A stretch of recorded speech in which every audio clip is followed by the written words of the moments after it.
Shannon Sharpe reached the top of the sports industry. Skip Bayless reached the top of the sports media industry. And Joy Taylor had done some radio work down in Miami. What does she have to offer? So how does she get that job? How does she even get that opportunity? Because she's got a big pair of cans, and she's, according to noushin, she's willing to let people enjoy those big cans of hers. Jason Whitlock reveals why he kept his distance from Joy Taylor. Check out what Whitlock had to say. And I don't say this to be hypercritical of Joy Taylor. I don't have harsh opinions of Joy Taylor. She's not someone that I didn't get along with. I basically, for the most part, just kept my distance from Joy Taylor. And I kept my distance, not because I didn't like her, it's just because I knew myself. I know myself. I know what I'm capable of. Got to be careful if you're dating or talking to people in a work environment. It could come back to bite you. So I see why Jason Whitlock was on defense in the work environment at Fox. And that big rack of hers that she showed off constantly. Damn. It's just, and that peanut butter skin with that big rack, like, Jay, keep your distance. That's going to get you into trouble. It will. And so that's what I did. I kept my distance. Because when you put some woman in a job, talking sports with a bunch of men, it's a job she's not qualified for. She's talking sports with professional athletes, people that did it at the highest level. She's talking sports with me or Colin Cowherd or other people that have really studied sports at a super high level. What does she have to offer other than her sex appeal? And so should we be surprised that she leaned into that? I ain't gonna lie, Joy Taylor, she be showing it off. Again, she definitely got stuff to look at. So I've been seeing her interviews lately. She not afraid to talk about, that side of her. So I hear what you're saying, Whitlock. No, we should. They put her in that position where it's the only thing she had to offer. And so she offered it up and got what she wanted. Let's think this through. As if you go into the lawsuit and the things that noushin says and the way she says things played out, Joy Taylor was some sort of fill-in talk show host down in Miami who, people in Miami kind of knew who she was. I think she may have had some association with Dan Le Batard or whatever, but. Yeah, Joy, she was on 790 The Ticket. I remember hearing her on the radio around 2013, 2014. Believe she had the morning slot, 6 to 10. So she'd been around in the Miami circles just as far as the radio and entertainment wise. So I've been hearing her name for quite some time now. She hadn't taken Miami by storm as a radio talk show host. She was a little extra, attractive girl. Jayson Taylor's sister. Hey, let's put her on radio. But she hadn't really done anything. But somehow she's qualified to be the host of Undisputed, a debate show between Skip Bayless, who, like him or not, was an accomplished sports journalist for a time, and a Hall of Fame football player in Shannon Sharpe. Shannon Sharpe reached the top of the sports industry. Skip Bayless reached the top of the sports media industry. And Joy Taylor had done some radio work down in Miami. What does she have to offer? So how does she get that job? How does she even get that opportunity? Because she's got a big pair of cans, and she's, according to noushin, she's willing to let people enjoy those big cans of hers. Now, again, she was grinding on the sports radio morning shows. Don't know how much time she put in. But when she went to Undisputed and Fox, I was like, okay, she moving on up. But maybe there could be some alleged things in there, the reason why she moved up. We don't know that right now. It's not a fact. That's how we got here. And it's not Joy Taylor's fault. And I want to go through and just, I'm trying not to disparage Joy Taylor, but the facts are the facts. I can remember I'm at Fox Sports at the time, and I ran into some friction because I didn't want a woman on a show that I was doing. We already know how Whitlock is. He gonna speak his mind when it comes to, females in the mix in a male type of business, sports. So we've seen instances to where things can go haywire once you start incorporating different people in the mix. At Fox Sports. And so this is in 2015, 16, at the very beginning. And I can remember they brought Joy Taylor in for a test on the show that I was doing. Yeah, this is at the time when I was going to be initially doing my own show, and Cowherd was doing something else, and just keeping it all the way real. Charlie Dixon wanted her to be involved with my show, and so we brought her in for a test.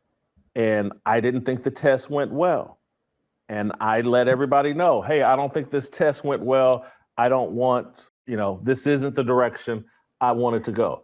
I was trying to play nice and trying to meet them halfway in terms of okay, you guys are insisting on a woman being on this show because that's what everybody wants. And I was like, well, you need to bring a grown-ass woman on the show if it's going to be with me. It can't be at this time.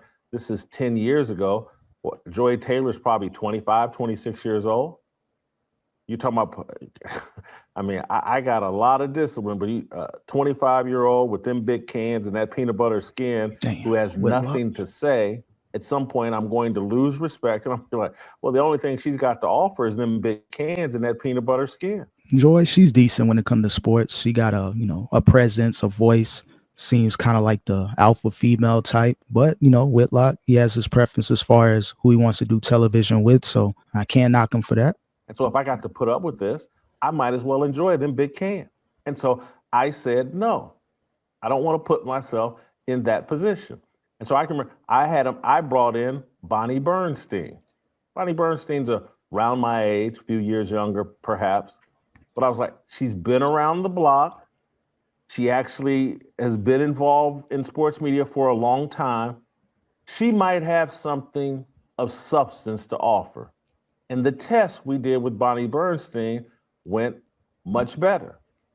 And I was like, if we're going to go, they were adamant, no Bonnie Bernstein. When I look back in retrospect, when I say they, I'm talking about Jamie Horowitz. And I don't know if I heard from Charlie Dixon on this, but I certainly heard from Jamie. They were adamant, no Bonnie Bernstein. And when I look back in retrospect, I'm not trying to disparage anybody, I'm just keeping it real. This show is called Fearless. I got to tell you the truth so you can understand these things. Keep it real. When I look back in retrospect, they were like, Bonnie Bernstein, she was 20 years ago. We've had our way with Bonnie Bernstein. We want something fresh and new. And so Bonnie Bernstein, a woman that's pushing 45, 50 at that time, no value, no interest.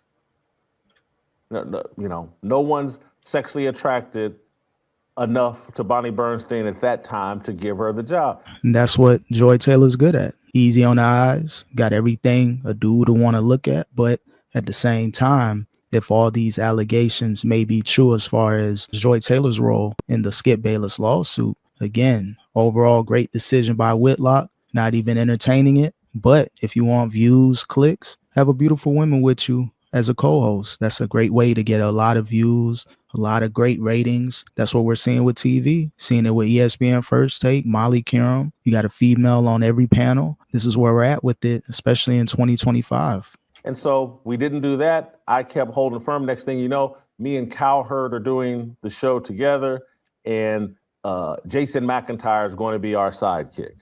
And that was a better landing for me than doing the show with a woman. I need, put me in a guy environment, guys talking, that's natural. That's what I thought had the most value. Down the road at Fox Sports, Christine Leahy, when Cowherd left the show, Christine Leahy wanted to replace Colin Cowherd. I wasn't for that. I remember Christine Leahy and LeVar Ball. They had a little situation. LeVar Ball had to check her, and you notice he ain't seen LeVar Ball on that programming anymore. But Christine Leahy, she was going viral back in the day, especially when LeVar Ball and the Ball brothers were coming up in the media game in basketball. I considered it because I like Christine Leahy, and what I wanted in that next position replacing Cowher was someone that was in a much more junior position to me than Colin Cowherd. And so, but Christine Leahy had no interest in that and told me flat out she wanted to do a 50-50 show. And I told Christine Leahy, who I liked, but I told her flat out, I was like, Christine, I can't do a 50-50 show with you. You don't know 50% of what I know. Damn, that's the ether blow right there. And again, I don't know too much about Christine Leahy, but I know a little bit more about Whitlock, and I don't know if she can really stand toe-to-toe with them as far as an overall debate. You know where Whitlock takes it sometimes. I don't know if Christine Leahy can get to that level. You don't know 20% of what I know. Nasty You're work. a child, an attractive one, but you're just a child. And so I can't do a show that's 50-50 with you. There's some things I could teach you in the junior position, but I would consider it, but 50-50, that's insanity. And that's how I ended up moving to Marcellus Wiley. I could do, in my view, this is just me keeping it real, I could do a 55-45 show with Marcellus Wiley. Marcellus and Whitlock, solid duo on Fox, the show that they had. Wish it could have stayed around a little bit longer, especially in these times. It would have been good to see those two go at it every day, 5 days a week, talking about certain topics. So maybe we can see that pairing again in the near future. Good, very good personality, experience. And so that's how we ended up with me and Marcellus and Speak for Yourself. I'm going to continue because I want to be crystal clear here.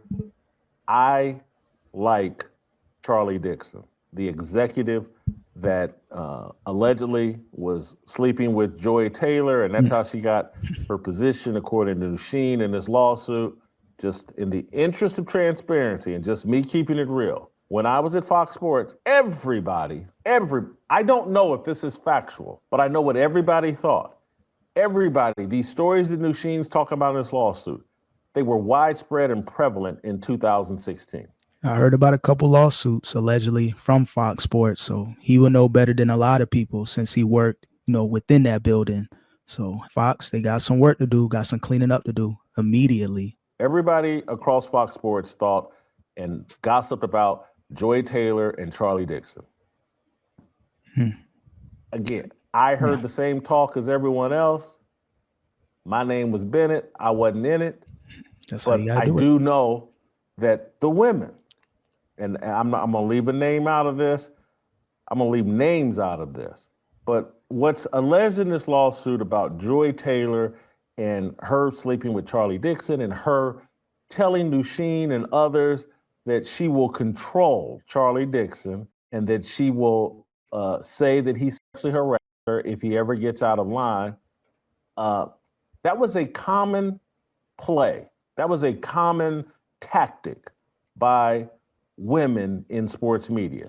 Yeah, if people are doing that, making false claims, they need to be doing time. There needs to be a countersuit or something. If they get exposed for lying about that type of stuff, again, that's terrible. Can't do that, man.